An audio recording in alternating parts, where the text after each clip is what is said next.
Hi everyone, my name is Zachariah Khan and welcome to our Sickle Cell Disease Project presentation. My group's names are Shelby Robinson, Trayman Fuller, Jamal Tompkins, me, Zachariah Khan, and Brianna Peer. Hello everyone, my name is Shelby Robinson and I'll be doing a quick overview of our project. The overarching topic of our project is sickle cell disease, a condition caused by a genetic mutation in the HBB gene that creates abnormal hemoglobin, which in turn causes red blood cells to become hard, sticky, and crescent shaped. The purpose of this project was largely to familiarize ourselves with the genetics behind the disease, and our main objective for the project was to learn what causes sickle cell disease and further investigate why some individuals who have the disease causing gene don't get sick. My name is Tremaine Fuller, and I will be discussing the methods we used. So, for the methods portion of our activity, our group used gene expression cards, a genetic code chart, and computers to learn more about sickle cell disease and how genetic mutations can affect the body. We began by watching a video that introduced us to two young girls and their individual cases. This gave us some background information and helped us to understand how sickle cell disease can affect people differently. Next, we observed a normal red blood cell and a sickle-shaped red blood cell. We compared the two cells and looked at their similarities and their differences, especially the differences in their shapes. We then used the gene expression cards and sorted the cards labeled A through H to determine which combinations would result in normal cells and which would result in sickle cells. This helped us connect changes in genetic information to the characteristics we observed in the cells. Finally, we used the information from the previous parts of the activity to develop a possible treatment plan for sickle cell disease. We also considered how genetic mutations can sometimes be harmful, while other mutations may provide a beneficial effect under certain circumstances. Hello, this is Shelby Robinson again, and I'll be going over some essential concepts needed to understand this project, starting with hemoglobin, which is the protein in red blood cells that carries oxygen throughout the body.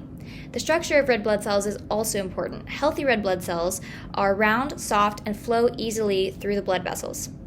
Next, sickle cell disease is caused by what is called a single point DNA mutation, which is a mutation in which one DNA nucleotide is swapped with another, altering the subsequent codon and ultimately the resulting protein. Understanding the genetics behind this disease is also essential. It follows an autosomal recessive pattern, meaning a child must inherit a mutated gene from both parents to have the disease, and an individual that only has one mutated gene is a carrier for sickle cell disease. Vaso-occlusion is a common symptom of sickle cell. Sickled blood cells catch on vessel walls and form clumps, which blocks the blood flow through the vessels and in turn starves tissues of oxygen. Sickle cells are prone to hemolysis, which is the rupturing of or premature death of red blood cells. And lastly, anemia is a condition in which the body lacks enough red blood cells and or hemoglobin to supply tissues and organs with oxygen. Hemolysis is often a cause of anemia as the body can't replace the ruptured cells fast enough. Hey, this is Tremaine again, and for our results, we found that both normal and sickle cell shaped red blood cells contain hemoglobin and are responsible for transporting oxygen throughout the body. The important difference is that a normal hemoglobin can cause red blood cells to become sickle shaped, which can interfere with how effectively they move through blood vessels and deliver oxygen. We also saw how transcription and translation connect a change in DNA to a change in the hemoglobin protein. This helped us understand that even a small genetic change can eventually affect the structure and function of a red blood cell. One interesting part of this activity was seeing that the effect of a mutation can depend on the situation. For example, the sickle cell mutation can cause serious health problems when a person inherits two copies, but having only one copy can provide some protection against malaria. This demonstrates why mutations cannot always be classified as simply good or bad. Overall, the activity showed us how a genetic mutation can lead to changes at the protein and cellular levels and ultimately affect a person's overall health. Hello, my name is Zachariah Khan, and I will be going over the interpretation and explaining what the results mean from the previous slide and the identification of any patterns. So the results showed that both types of cells had hemoglobin, which allows them to help transport oxygen around the body. The results also showed how transcription translation used genetic information to produce the hemoglobin protein. One important pattern we noticed was that mutations can affect cells in different ways. A mutation does not automatically cause harm because some changes can occur naturally without causing a negative effect.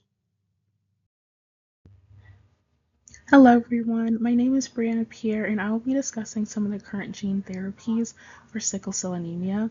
One of these current therapies is the editing of the HBV mutation. This rebuilds normal B globin expression in vitro, decreases pathological HBS levels, and their negative influences on red cell physiology. However, the long-term durability of this still remains under evaluation by researchers. Another one of these therapies is restoring HbF within the body. This blocks HbS polymerization and to reduce some of those symptoms of sickle cell. However, some patients may not achieve a sufficiently high enough HbF concentration to fully suppress the sickling within their blood. So this is something that's still being researched. Hello, my name is Jamal Tompkins, and I'm doing challenges and limitations. Although scientists have made major advances in treating sickle cell disease, there are still several important challenges and limitations. One of the biggest problems is access to treatment. Advanced therapies such as gene editing and bone marrow transplants are only available at specific hospitals and are too expensive for many patients.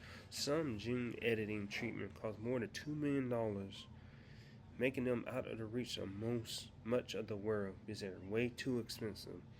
Another challenge is that there is still no cure that works for everyone. Bone marrow transplants can cure some patients, but they require a closely matched donor and can lead to serious complications, including graft versus host disease.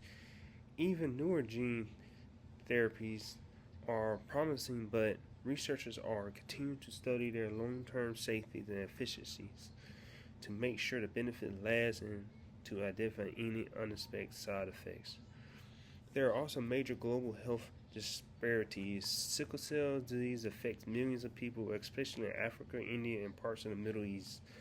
But many patients in these regions do not have access to newborn screening, regular Medicare, or the latest treatment.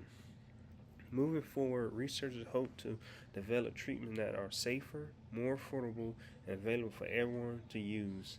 Continuing research and increased access to healthcare will essentially for improving the lives of people living with sickle cell disease.